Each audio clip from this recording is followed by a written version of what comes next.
All right, that should work. That was wild. Now we gotta wait for everybody to find it again, which ought to be cute. There we go. There we go. Okay, that was weird. That was weird, but we got it. Now it should show. Yeah, now it should show.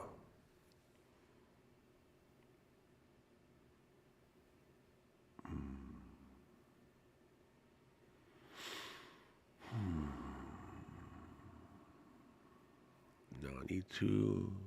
Anyway, so let me fix this. Let me fix this. I don't know if this is going to work. Rainy days. Rainy days. Go to my channel.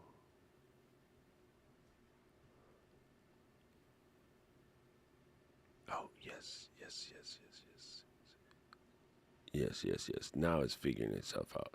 Yeah, that was super weird. And what's crazy is even on the icon on the stream is actually still showing the vertical version of the icon on the non-vertical version of the stream. That's super super weird. That was crazy. Yeah, the so the stream when I first set it up, it was only coming out vertical.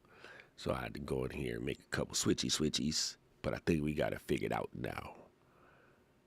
That was just gangster. Keep it gangster, dog. Keep it gangster. All right, so let's do this. And then create a post. Mm-hmm. Oh, let's see.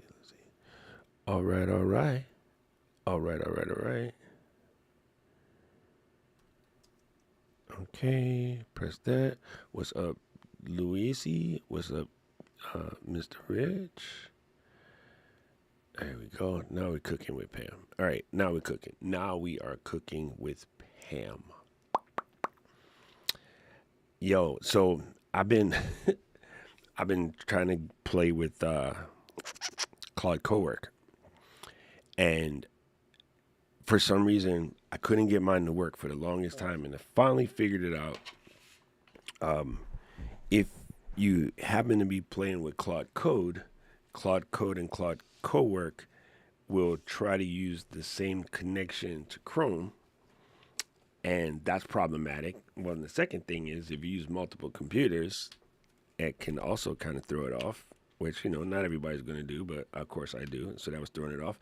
So after fighting with it back and forth for like a couple hours, I was like, "Thank you, Lucas." After playing with it for a couple hours, I finally figured out just install Brave and then use Brave as the browser.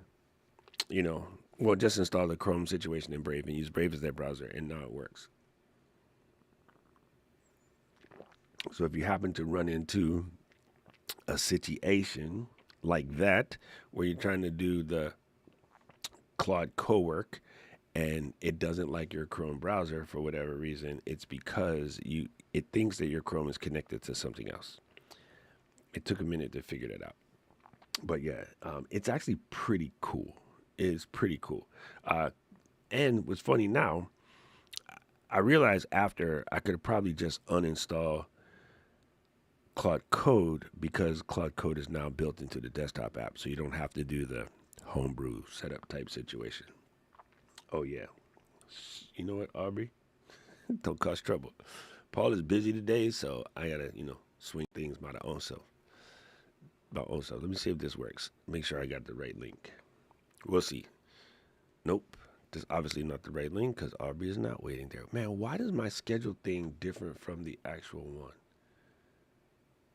Hmm. Oh no, there she goes. Okay, we got it. We got it. What's up, Raph? I haven't heard that. I haven't heard that word in like forever, um, because of wrestling. But yeah, that's awesome.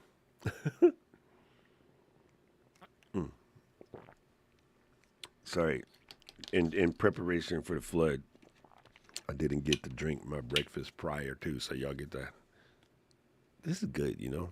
Considering most of these things taste like trash, this one is delicious, and it doesn't really have a bunch of extra sugar in it. It says no added sugar. So just go to Costco or Amazon or Target. There you go. Of course, I'm printing bins like crazy. Most satisfying noise.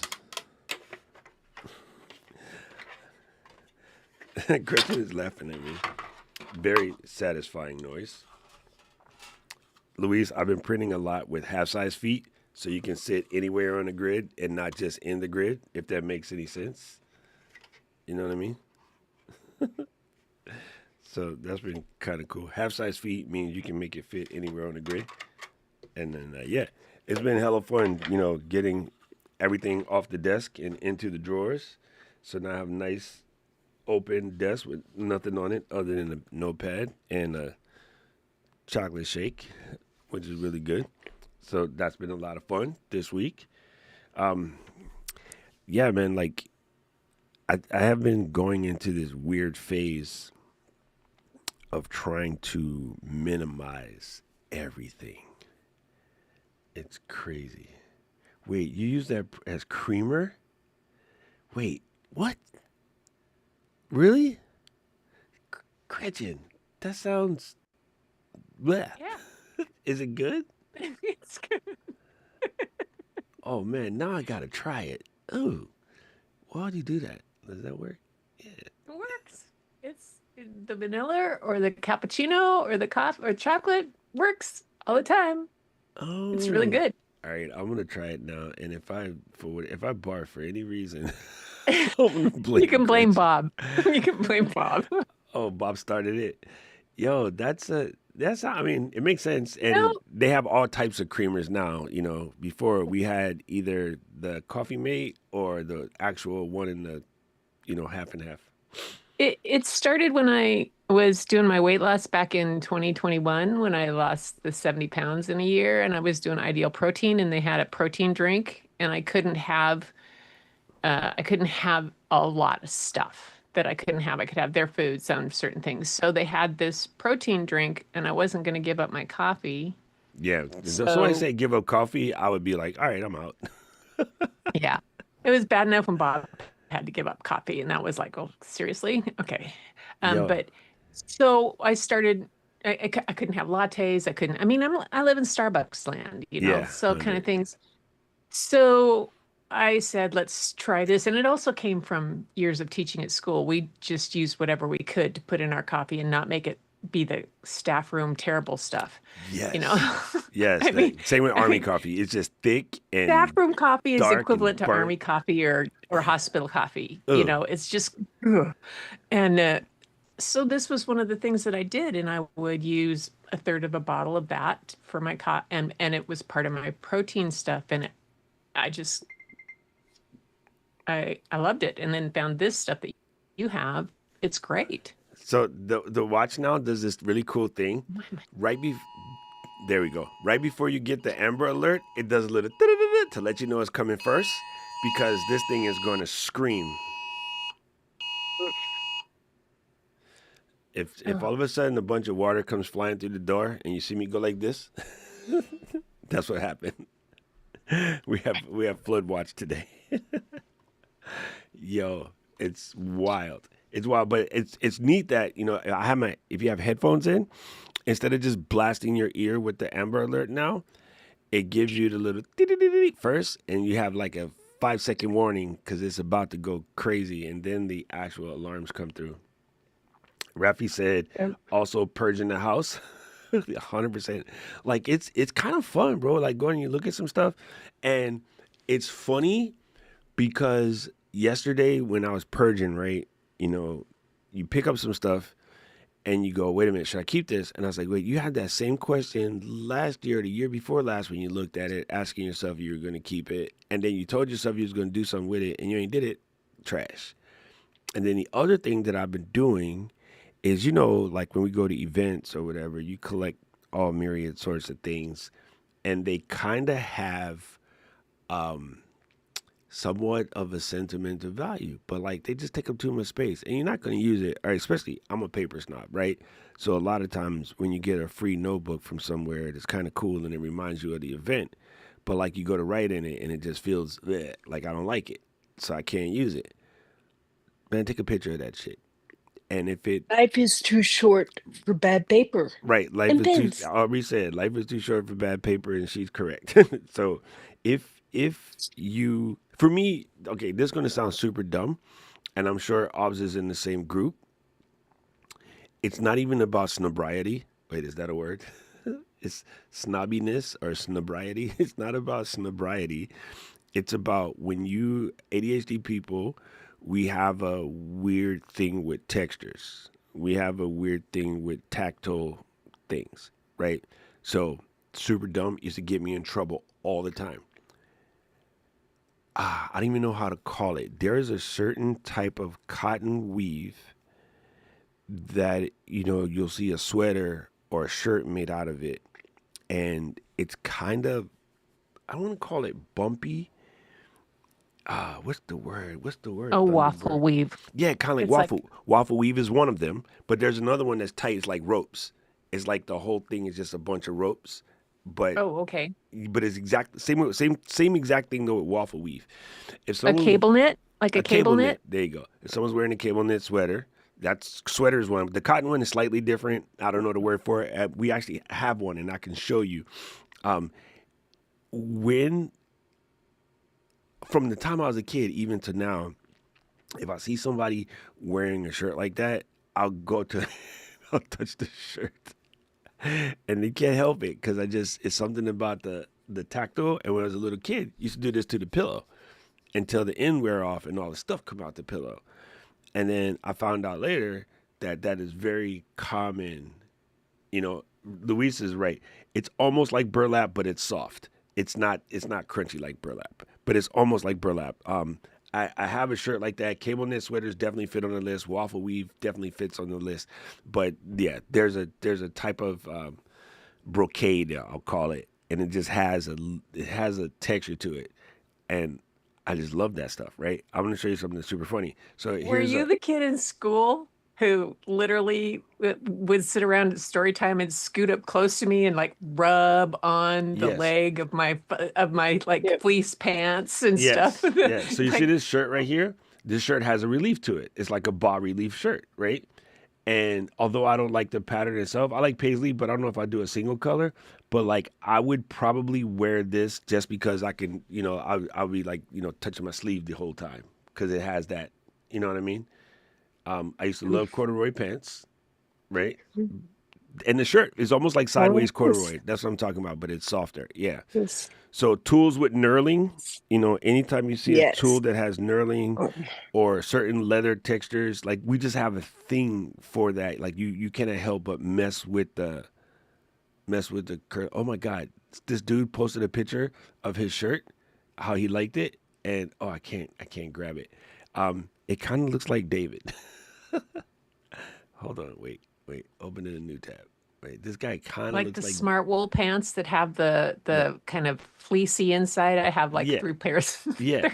My I love them. Patagonia Better sweater, right? It has a nice texture. It's something about textured clothing that I've always been into. And I even I even used to believe like when you were gonna go out, um, if you wanted to if you're going out and you wanted to like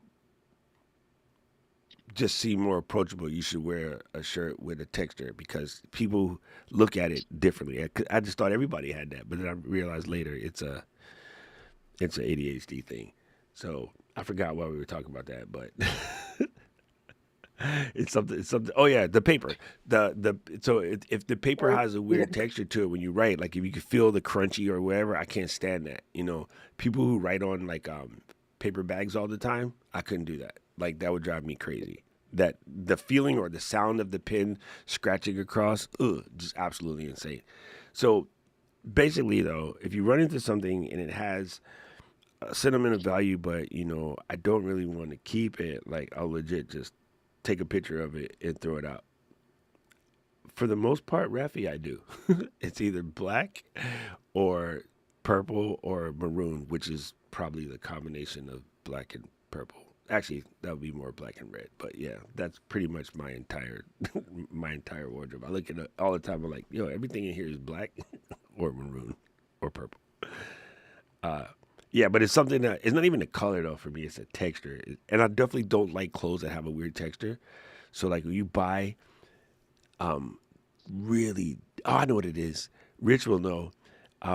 They have the promo T-shirts, and it's made out of the thinnest T-shirt material possible. So you go somewhere and say, "Hey, look, here's a free T-shirt," and then you get it, and then it's like super, super thin, and I can't wear them. They just become trash because I can't stand it. It's too thin. That cotton feels crunchy. Don't like Shirt it. tags. Shirt tags. Oh my Oh, God, shirt tags drive me insane. When they came out with just print the thing on the back, I was so happy. I can't stand shirt. You guys see me all the time doing this because I have a shirt Mm. tag. Like I can't stand it. Yeah. Also the tag on pillows. Ever since I was a little kid, drive me crazy. And then my family, they were the ones that were scared to cut it off because it says "do not remove." I'm like, that's in the store, dummy. And they're like, no, it just. I was like, have you ever read the whole tag? I was like 7. I'm like, you ever read the whole tag? And they're Yeah. like, no, it just said don't remove. I was like, at the store, you can take it off when you get home. And my grandma was like, no, because there's a fear of the police when you're in the country and people don't want you here. Yes, crazy shirts had really soft shirts. Yeah, I used to like those. Crazy shirts is a Hawaii brand. Absolutely hate freaking tags. Anyway, so as a creator, if you find yourself hoarding, you definitely need to just take a picture, maybe make a quick little video for yourself as to why it means something to you, and then store them in a folder in your Apple Photos library or wherever you keep your stuff, and then get rid of it ASAP. Well, on that same notion, no pun intended, yesterday I was doing some, Brandon and JP brought it up, so I went to go do some looky-looing at hard drive prices right now. Hard drive prices right now are stupid. I mean, like stupid. So, what I was doing, the reason why I got Claude Code on my machine is so that I could have it go through and start, like, taking care of business on some of this stuff, right? Looking at, like, your screenshots folder or whatever. Because man, the amount of stuff that is in your computer right now that don't need to be there, it's kind of crazy. So if you find yourself, asking yourself, why do I have so much crap in here? And you want to go through it easy, Claude Code can do that type of stuff, right? So not a lot of space in the grand scheme of things, but I'm looking at my documents folder right now, and it's 56 gigs, which on a 4 terabyte hard drive kind of don't mean jack. But the problem is, if you have a whole bunch of stuff that's 56 gigs here, 100 gigs here, it can actually start to take up a lot of space. So you can go in and just have it be like, okay, look at this folder, help me find some duplicates, or, take a look at all my screenshots and rename them according to what's in the picture the best you can. Things like that. And it just knocks it out of the freaking park. Find your duplicates that don't need to be there. You know, anything that's super big or super old, color it with this finder color or that finder color so I can know to look at it, and then you can just save yourself a whole bunch of headache. It is actually pretty cool. Buying up most of the CPUs being manufactured. Yeah, that's what's cool. It doesn't affect Apple. 100%. So the AI companies have bought up a lot of stuff, but it's not just that. These companies. Okay, so old school computer people will know. We used to work on a 40% margin, and now with computers we work on a 4 to 5% margin. So when they have any excuse to increase margin, like short supply, they're fixing to do it. And it'll stay high for 8, 9, maybe 10 months, and then it'll go back down. So if they can convince everybody that the AI companies are buying more than they can produce, then they have an excuse to raise the price. And that's what's funny. It just is. So that and tariffs have completely jacked up the price of things. But there's good news. There's good news. Oh, there's good news tonight. Here's the good news. Everybody has been sitting around, not everybody, that's a blanket everybody. But so many people have been sitting around waiting for this new camera to come out, or this new computer, or this new this, or this new that, in order to get things done. And now that stuff is going to be completely cost prohibitive.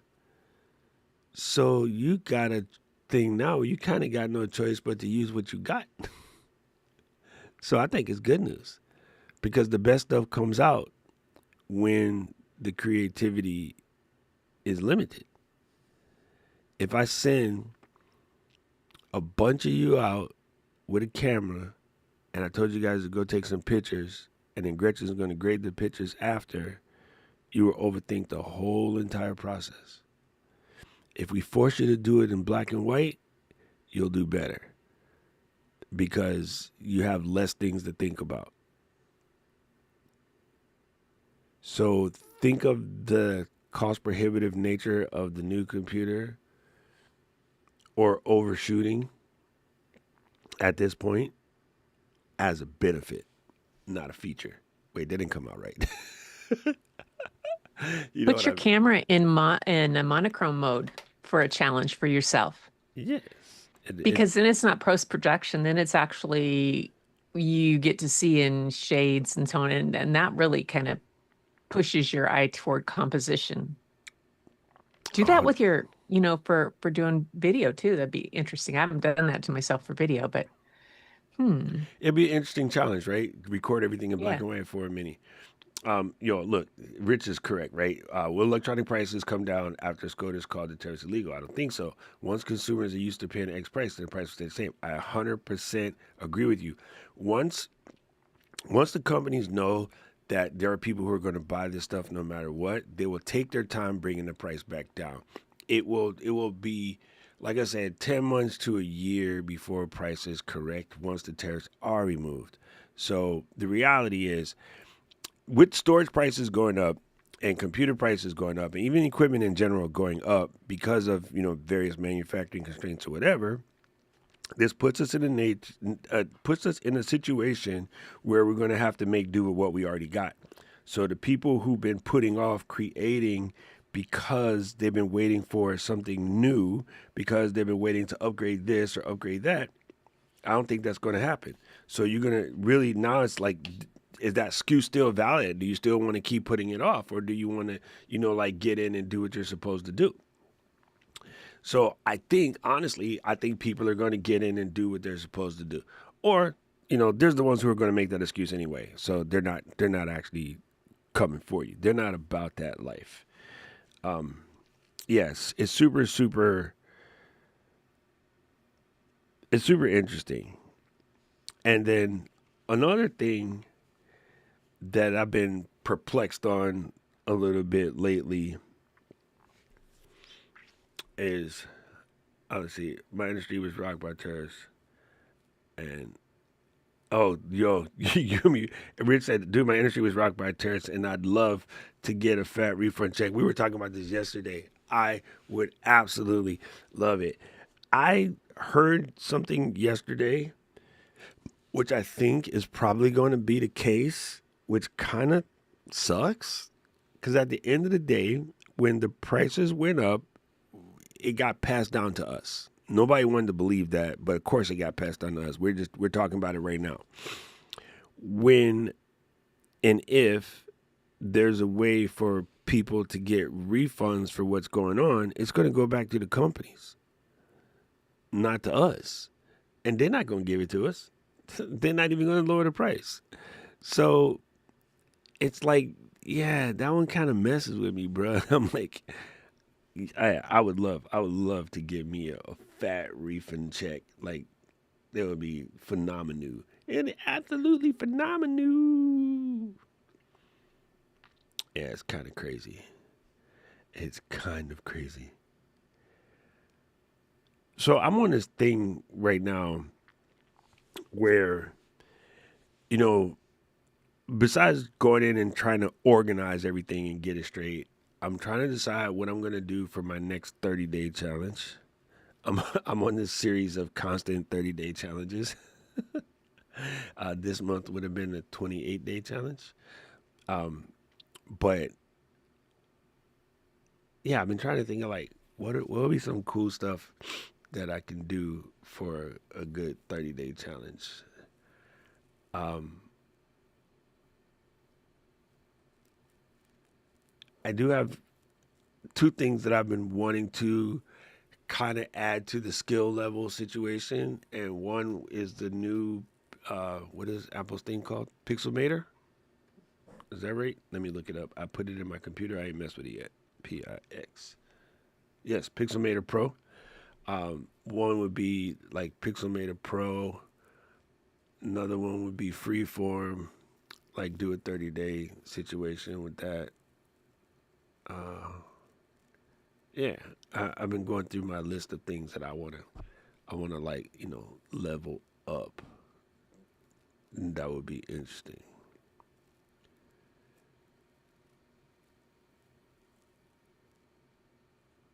Yeah, man, this is kind of crazy.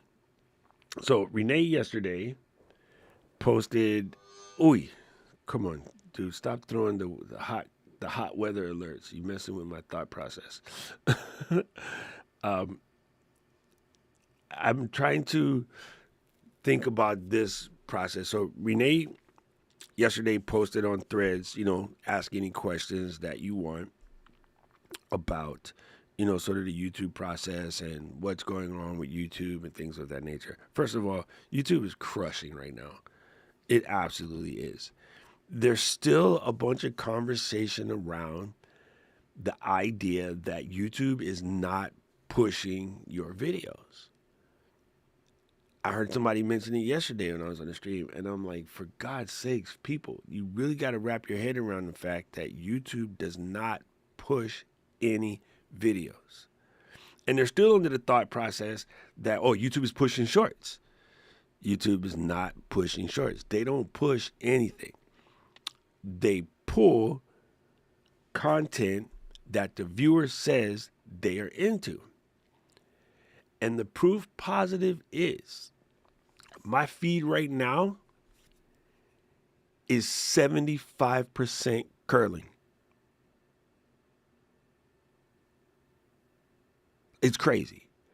It went from football round, football oblong, basketball, AI stuff, Japan stuff, and cooking stuff, to curling and curling and curling and curling. Did you know what these stones are made? Do you know how to polish granite? Do you know how to do you know the rules? Check out this incredible trick shot. Yeah, that freaking, I won't say the word. She touched it more than once. Canada's cheating. Like, legit, my feed is curling. Is absolutely curling. It's kind of been crazy. And then right now, yeah, my feed is mostly curling in F1 because, season is about to kick off. I love me some F1, and it's bananas. It's absolutely bananas. But here's what's more crazy. Now, I woke up today, and the last two games, or ends, should we call it, are going to be either today or tomorrow for the finals, and it slowed down. It started to go back to F1 stuff and football stuff because today is Saturday. Today is football day, or soccer for you Americans. The algorithm shows you what you say you're interested in. And so what's funny is I made a video a couple weeks ago talking about how my page does not show any shorts. But I was on the road a little bit, and I spent 2 or 3 days this week on the other side. And I've been, I just happen to be on my phone a lot. So when you're on your phone, yeah, you tend to watch shorts. And the shorts thing popped back up on my YouTube. And I had to be like, no, bitch, I'm on my desktop. Go away. So maybe it'll start to figure out, okay, because it does know the difference between when I'm on my Apple TV versus when I'm on my computer versus when I'm on my laptop. It does know that and knows that pretty well.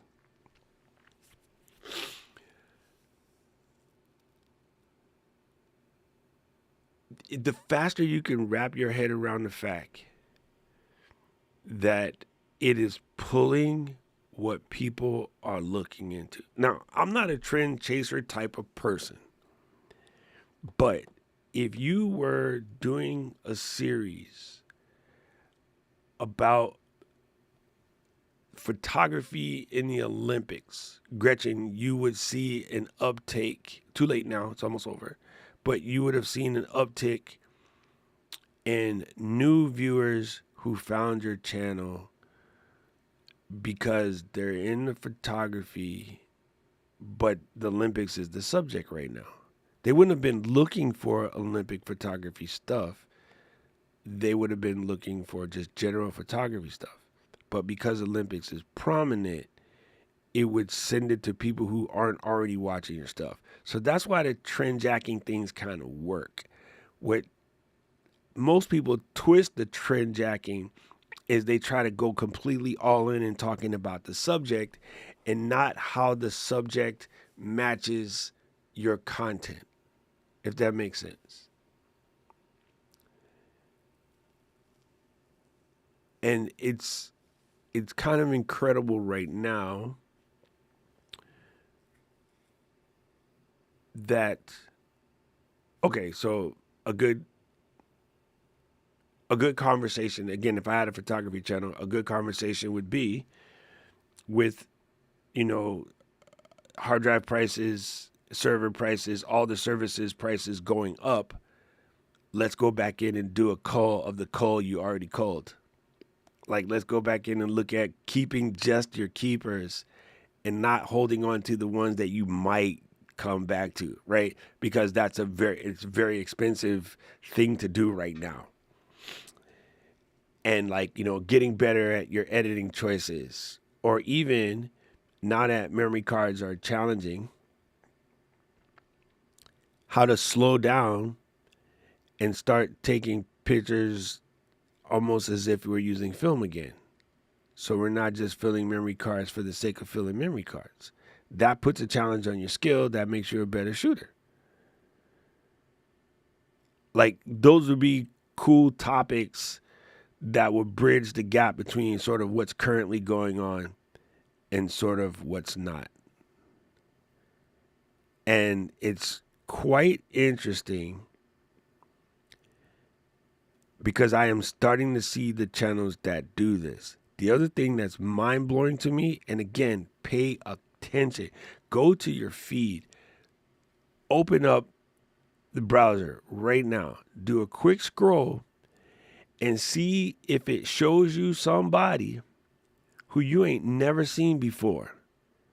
Watch how many videos you get served that have like less than 100 views or less than 200 views. I'm looking on my feed right now at a dude that says, I turned my snowboarding footage into an AI art collage. And that's what I'm talking about sort of trend jacking a situation, right? Here's a dude that is mixing art and AI and the Olympics in one fell swoopy swoop. Right? Why is it one fell swoop? That seems weird. Like, I'm not trying to fail, but anyway. I mean, look, the when they say, oh, well, they're not going to show your channel because I don't have enough subscribers. Bullshit. Like, I don't know this dude. I ain't never seen a single one of his videos. I've never looked at any of his videos, but I have been watching, you know, I have been watching Eileen Gu and, you know, all the freestyle skaters, skiers. And I've been watching the one where they race like 4 people. I've been watching that. So yeah, like it thinks that, oh, this might be a good thing for him. He's been watching some snowboarding stuff and he's in the AI and he's in the photography. Boom. So like it's showing me this. Like go to your feed and look right now, Aubrey, instead of eating. I just made her drop her food. Go to your feed right now and look and see if it's showing you somebody who you ain't never seen before, and that person has like a low sort of what we would consider low, like brand new, right?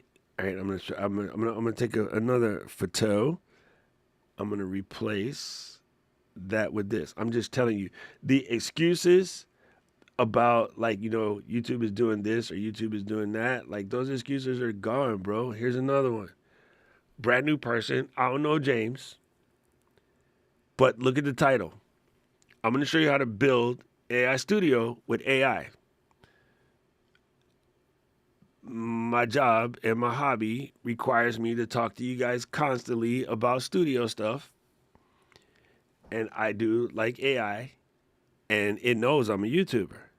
So like this is the feed is showing me things that ain't, you would think don't have nothing to do with me. But again, if you can find a way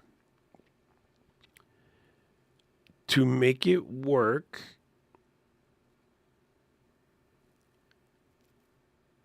it will show you. Oh, I just found another one. See, listen, in this feed, you get on my screen right now, the way I have my screen set up, I'm getting 12 videos at a time.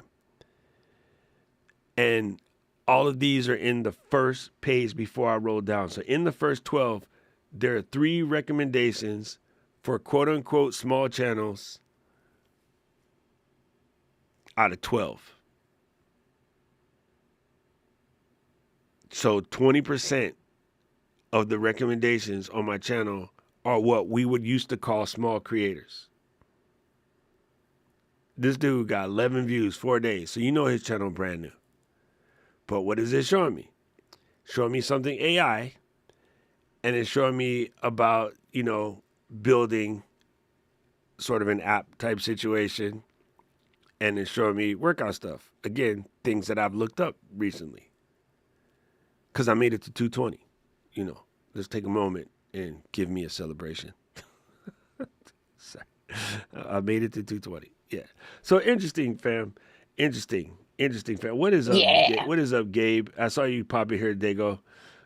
What's up, bro? Like, it's really crazy. The opportunities are here. It is YouTube. And the problem is we are so heavily stuck like Chuck on the numbers, because I could post that on TikTok and maybe get 1,000 views. I could post it on IG and maybe get 1,000 views. But on YouTube, it might only be 100. But what you need to know is mathematically, that person who gave you the view on YouTube, in the grand scheme of things, is more valuable to your overall content business than the person who watched it on IG. Because on IG or TikTok, it's sort of a thumb thing. You land there. Sometimes you land there and somebody talks to you, you go like this, and you're doing something else. That video is getting watched. You ain't actually seen nothing. The interaction is different. It's a different type of interaction, right? It's like, you know, speed dating versus actually sitting down and having coffee with somebody. The person who actually watched a YouTube video, or any portion of that YouTube video, is more like you had an actual first date with them as opposed to the speed dating thing. Rafi said, here's the hard truth. I post videos all the time that just get crushed with views, like dead for weeks. I try updating my titles and thumbnails, nothing. Move on to the next video. Post more videos, re-edit older videos that flop 6 months or older. Try again. Timely videos work best for me. There's no secret sauce for instant success.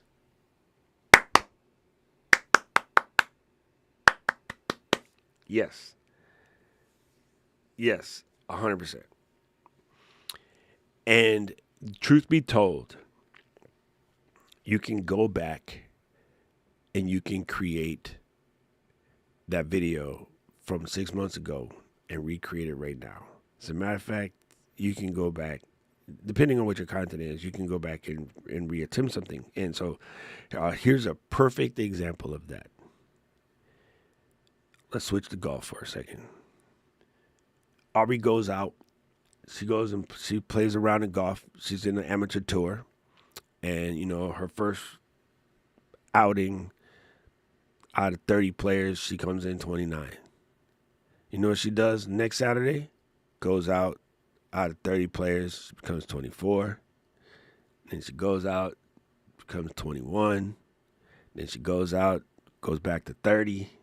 Then she goes out, comes up to 15. Then she goes out, comes up to 9.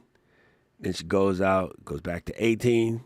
And then she goes out, comes up to 3. Oh shit, now we're cooking. And then she comes back and she goes to 2. And then the 10th week, she might win a round. But that's how it works. How do we know that in every damn thing else, but when it comes to content creator, we can't wrap our head around that concept? Why is it that we know? Like the world champion freaking Celtics will lose a nail biter on Tuesday and win by 20 something on Thursday. Same team. They just switch houses. You know what I mean? They might be in Atlanta on Tuesday and Boston on Thursday. And one of those games, they'll blow the other team out. One of those, you know what I mean? It just happens. Every outing on certain things is not an instant advancement, but you got to do it anyway. And so when the platforms are legit telling you, like if you really pay attention to your feed, the platform is legit telling you. But here's what you want. You want to put out a smoker and have that smoker pull like 50,000 views, and the next one pull 100 views, and the next one pull out 1 million. And even people with what we would consider large channels, they will have videos that flop. But that's terrible thinking, because what is a flop? If somebody explain to me what is a flop. Because I will tell you what my definition of a successful video is.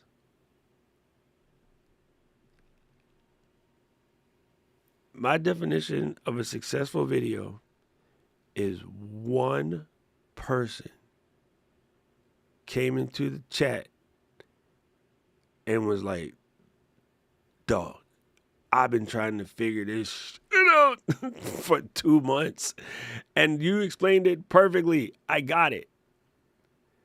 I just need that, and I'm good. I mean, maybe we're different. I know we're different. I'm cute. I can't speak for you. But that alone is pretty much what I consider a successful video. If one person got the gravy, then it's absolutely cool.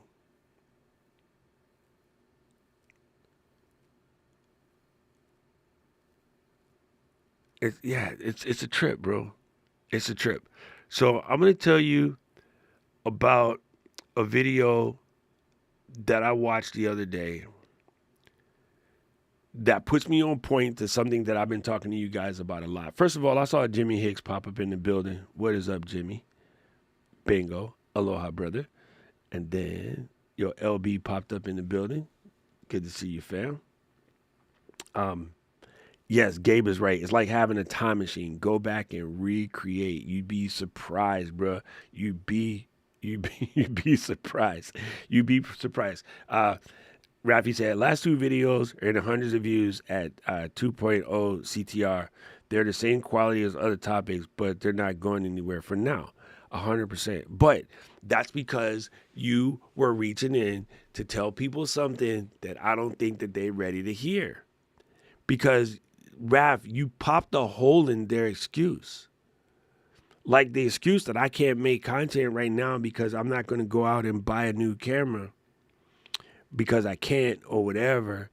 When people like us take that excuse away from them, it really pisses them off because it's been a perfect blanket. It's been the perfect shield for them to not have to do what they really want to do, or at least they tell the planet they want to do. And the truth is, you might tell yourself you want to do this, you might not really want to do this. I told myself forever that I'm going to lose 50 pounds.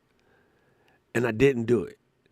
For about 15 years, I told myself, 15 years solid, I'm going to lose 50 pounds, blah, blah, blah. Every other January, middle of the year sometimes, right before summer, oh, I'm going to do summer bod, blah, blah. And it didn't work. This year, I told myself I'm going to do it because my diabetes was going to kick in and I ain't trying to get a leg cut off. Especially after I just paid like 30 grand for one of them. And I was like, well, that'd be a waste of money. Pay 30 grand for a knee and then get your leg cut off because you got diabetes. And then also, everybody in here over 50, every month, I have a large group of friends. So for me, it's like every month. But even if you have a medium group of friends or a small group of friends, every other month, somebody is dying. That's what happens when you pass 50. And then you start going, damn, I better stop tripping. And this year, now I'm approaching 62 pounds down. So at some point in time, you either realize this is what you really want to do and you do it, because humans are capable of round about everything, right? Bear grit, love it. Or you just keep making the excuse. And so I went in and, part of it was therapy, getting my ADHD shit handled. And then the other part of it was just doing the right thing. The amount of times that I have that first serving and then I'm like, damn, that tasted good. Let me go get a second. And I'm just like, nah. It was minor adjustments too. It's not even crazy. Do I have cookies in my fridge? Absolutely. Do I have potato chips in my house? Absolutely.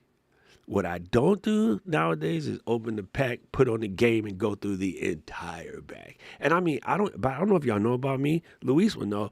I don't just eat chips. Okay, my chips got dip. Like I don't eat dry chips. Not my thing. My chips got dip.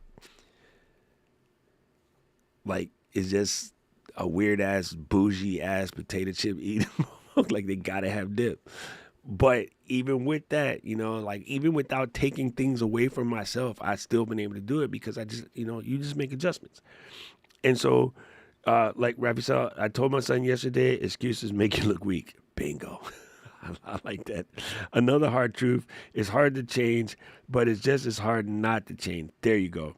Choose hard, stop living unacceptable, be exceptional. And my thing for that, Raf, in that same exact vein, is people always talking about, well, we just did a whole workshop on it. And I tell my boss all the time, like, I am uncomfortable with these workshops because I'm uncomfortable with the verbiage, and the verbiage is comfortable.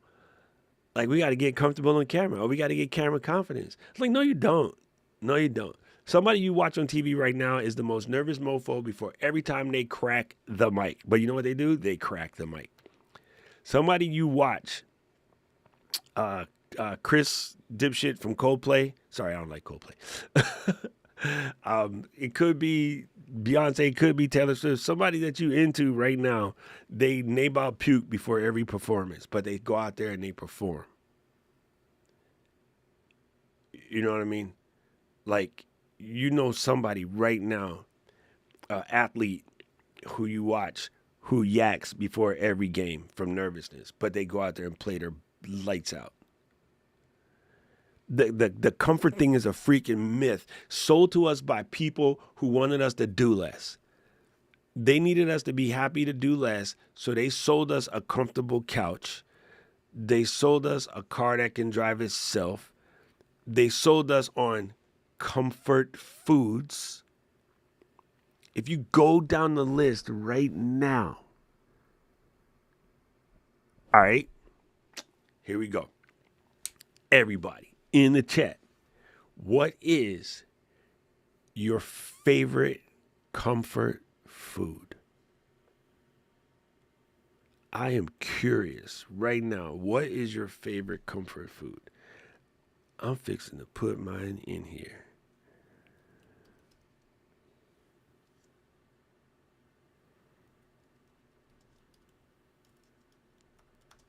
Bing. You guys could have guessed what mine is. Everybody would probably know already. But I'm curious. Where's your... Oh, Gretchen's, yours isn't actually too bad. Most comfort foods are just ripe would kill you. Yours isn't bad. Rappy's isn't too bad too, right? Jimmy, is minestrone soup? Yo, that's trippy, bruh. I can't think of the last time I had a good minestrone. Well, since I left New York. Like, I'm normally getting like canned or some restaurant, but yes, I love soups, right? You notice that all of us picked the kind of soup though, except for Rich. Rich came through with the good, because in Texas, bro, when I was stationed in Texas, chicken fried steak, oh my God. I just haven't had one in a long time. But yes, when I was stationed in Texas, bro, chicken fried steak in San Antonio every Saturday and Sunday, that was my shit. Chicken tenders and French fries, but they gotta be crispy.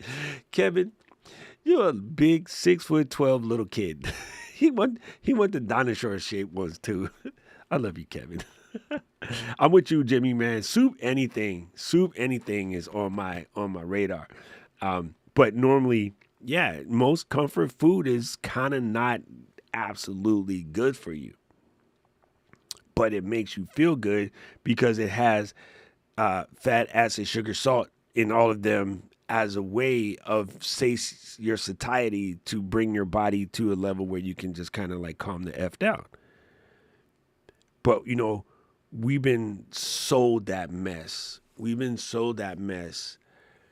And, oh my God, yo, Mike just sidetracked my thought process because I like keema, not a fan of peas, but in keema, I'll take it. But oh my God, keema is the bomb. I can't wait to go to England and get my first like England curry. But I flip. My two favorite curries are sort of Pakistani style or northern. Technically, I guess that's both northern. But yeah, I like Pakistani style and I like northern style. I love idli. Nobody in Hawaii makes. I got to go to San Francisco to get idli. Oh God, so good. Anyway, and I love most forms of Indian bread. Papadam, of course, naan. That's some nonsense. Rotis, dosa, 2-foot paper dosas. You know what I mean? So yeah, absolutely. Anyway, the whole thing is the comfort situation is an absolute myth, and it will mess with your head. And the sooner you can be like, I know what, I'm not seeking comfort. I'm seeking getting this mess done. Nothing good comes out of comfort. All the mothers in here, they know better. Like, that was the most pain they ever been in, but now they pretty much like their kid. If you don't like your kid, then you're more like my mom. She's like, I'm going to break that little boy's neck.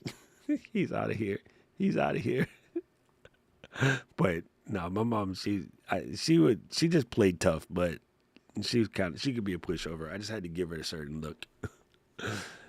But yeah, it's kind of funny. The thing that we're all looking for is something that doesn't really exist, and a lot of it has to do with we are trying to live somebody else's life.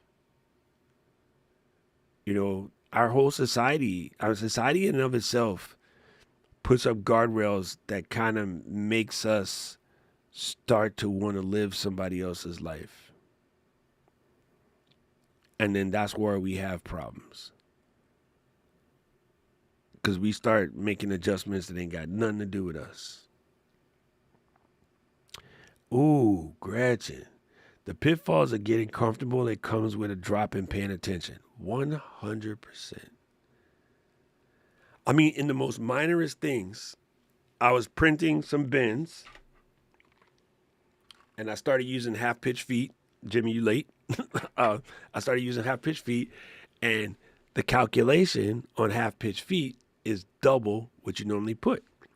So on this particular one, I need a 10 by 4 instead of what would have been a 2 by 5, right? Let's just do the calculation, right? A 10 by 4 is technically a 2 by 5.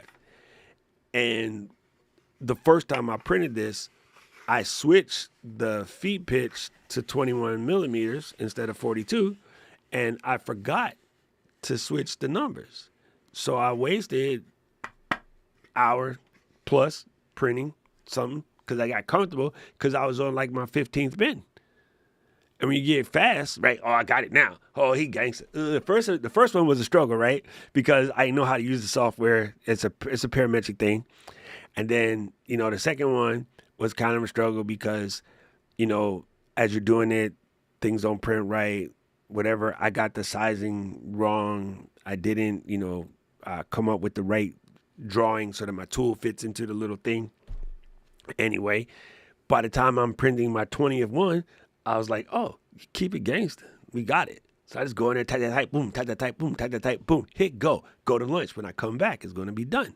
I come back, and I'm like, that's not big enough. Because when you get comfortable, Gretchen, you stop paying attention, right? And when you stop paying attention, you do dumb things. All right, I'm going to put you guys on game. There is maybe I have a video of it in my thing here.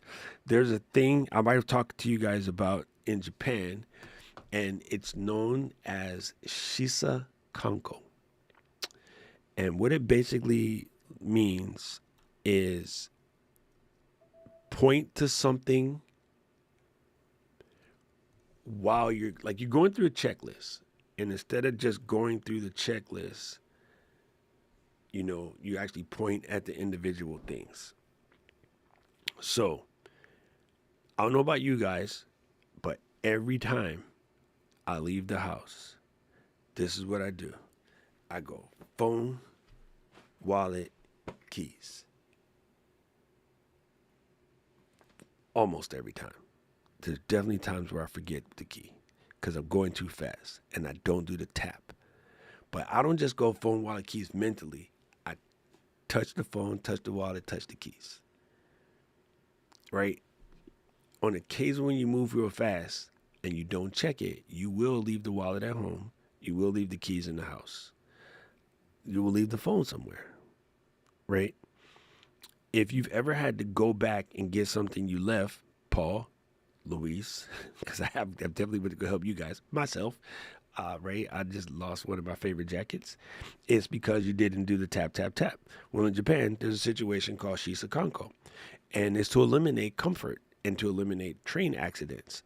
So the conductors, they will go in the window and they do a wipe down the track with their hand. They do a wipe down the forward track with their hand. They touch the red light at the top to make sure that it has converted itself to yellow, meaning get ready to take off. They will, touch the throttle, make sure it's still in the stuck position, touch the brake, make sure it's still in the stuck position. They actually physically touch the thing before they actually move the switches. And they go through this mental checklist every single time. You see pilots do it in movies where the pilot's like, check, check, check, check. And the shisa kanko is so important to eliminate accidents. And they have one of the highest safety ratings in the planet because it's a cultural thing. It isn't just the train conductors. Because little kids watch train conductors do it when they're babies, they grow up to do the same thing. It becomes a cultural situation. And you go to any company where there's machinery involved, there's training around it. And anybody here who's ever hurt themselves or know somebody get hurt, 9 times out of 10, somebody skipped a step because they were rushing. Doesn't always happen. There is such a thing as accidents. Accidents do happen, but accidents are, you can't completely get rid of them, but you can negate accidents. Even today, I came in, I started the stream, and I didn't realize that it was only going to go vertical instead of vertical and horizontal because I was doing some testing and I didn't switch the test back. And it's how many times have I come down here on a Saturday to start a stream? I'm working on almost 7 years in a row, but not looking down at an icon, which I should have looked down at, caused me to start a stream without starting the stream. Right. So when you get in that position, you forget the process. Right.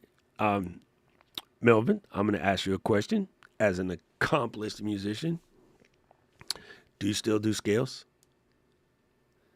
And if so, daily, weekly, how many scales do you do in a week? I'm curious. Gretchen said, rather than getting comfortable, try get control. Ooh, come on, teach. Rather than getting comfortable, try getting control. I'm comfortable with my camera settings, but if I don't get control, all of the photos are going to be crap. Oh, shit. I might steal that. That's actually good. Rather than get I learned comfortable, get that control. from my drama teacher in college.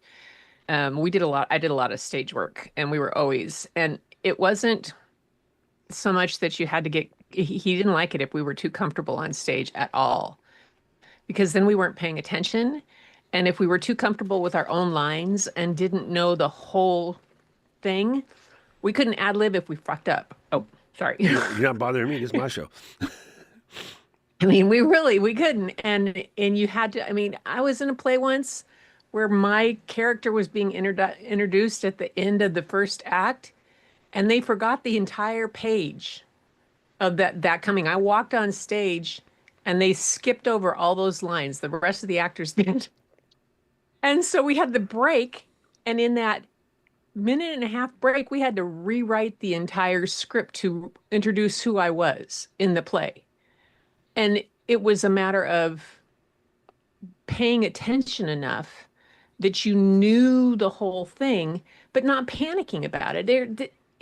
I know people get worried about going on camera, and that's one of the things that this is talking about. But trust me, every teacher out there gets panicked that first day of school when you have 25 kids walking in the door and you don't know who they are or where they're coming from, but you get control of that because that's not going to serve the kids if you're in a panic. You're right. And it's not going to serve your audience if you have something you want to say. Yeah, be confident in it, but just, I screw up all the time. I'm reading my stories, I mess up the lines. Oh well, I skip a page, I go back, I come in. Oh well, I'm still here. See, I like that thought process because you're right. As you do it, if you think about it, when the nervousness kicks in, I'm telling you, it's only because you care, right? And you said it because you want to make sure that you're teaching the kids what all they need, and you want to make sure that they get the best out of what you have to offer them. So that makes And we get comfortable when we fall asleep. Yeah. And I'm sorry, I don't want to fall asleep on on camera. I get comfortable to fall asleep. I don't get comfortable to drive down the road. Seriously, I don't want to drive down the road with other people being comfortable. I got too damn many bears and deers and animals running across the road in the middle of the day that I Gotta pay attention. That's so true, right? That's again how accidents happen, right? People get too comfortable at the wheel and they fall asleep. Yeah. And remember they used to sell those things with the little beads and you make like the little bead chair so you can sit in it. I'm like, yo, that's making it worse. They should have it so that it's like stabbing you while you're sitting there, like it's poking you in the back or something. When they first put massager chairs into like Cadillacs and stuff, that was probably the first the beginning of drama when it comes to cars. Oh, that's crazy.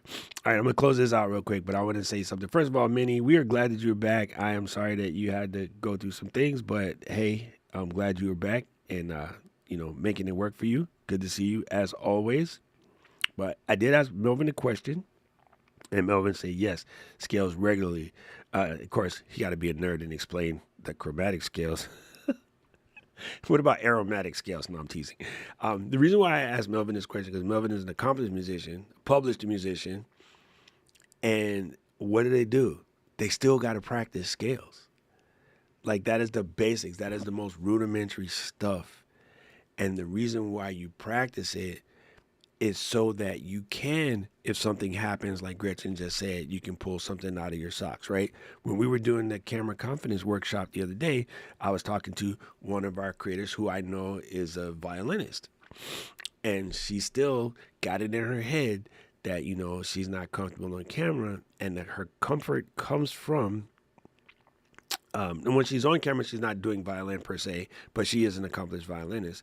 And, she's talking about like, messing up or doing something stupid. And I had to remind her that in a very famous performance, Isaac Perlman, popped a D string. And because of his training, because of the many times he had done so, he rewrote the latter half of the piece on the fly and performed it with a busted string. Like he recomposed the piece in his head and kept going. And nobody cared. Because some of the people in the audience, right? When Melvin goes to perform, some of the people in the audience can play trumpet. But I'm going to say 80% of the audience, they just came to listen to some music. So when there's a valve missed or a breath that gets stuck, if you make it look cool, they don't even know. The trumpet people know. They be like, I see what you did, dog. And they'll come up to you after and be like, dog, I see what you did. I like how you handle it. And normally they're going to be your biggest champions because they've been there. Everybody else don't even notice it. They have no freaking clue. The amount of times that I've sat here and talked to you guys with my stomach in knots from the medication or my knee in absolute pain or having to take a massive bathroom break either direction and just kept doing what I got to do. And as soon as we hang up, I'm like, Paul's like, hey, let me ask you. Nope, Paul, I got to run. Paul's like, why? I was like, man, I got to pee really bad. And Paul just laughs.